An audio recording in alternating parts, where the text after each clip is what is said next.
And there were definitely some matches that caught my attention. And so I'll start with Saturday. Drew McIntyre and Logan Paul versus Randy Orton and Jelly Roll.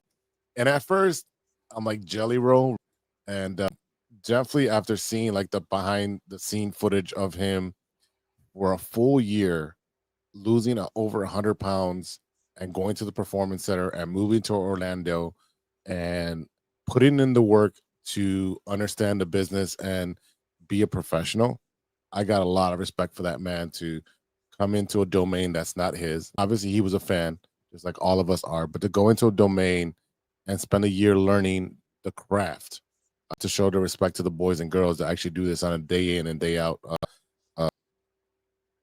It's crazy, man. But this was just a match that because he had asked last year, he asked Triple H if he can be part of the show, and he's like, well, you're 400 pounds. You're gonna have to lose some weight. Jelly Roll wasn't running, moving, carrying that weight. Well, the funny thing is actually, I don't know if you guys follow some of the comedians and podcasters, but Jelly Roll actually started his weight loss journey with like Bert Kreischer and Tom Segura, because Bert does a lot of like triathlon, or not triathlons, but like 5Ks. So they actually did a Two Bears 5K, and Jelly Roll walked it with Bert, and Bert actually ran the 5K, came back to Jelly Roll, and then walked the rest with Jelly Roll. And I think like Jelly Roll had like because it was like a year difference, and I think he had lost like 60 pounds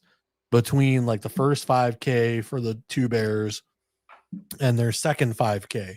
So the fact that he lost 100 pounds now, I mean, like I said, I didn't see the match, but I did see a few clips of like, where Logan Paul, I'm just saying, like, you can see how much weight that Jelly Roll has. He talked about like at some point he's going to have surgery for all the loose skin. He's going to continue to lose weight. So definitely shout out to Jelly Roll and Logan Paul, Drew McIntyre, Randy Orton for a great match.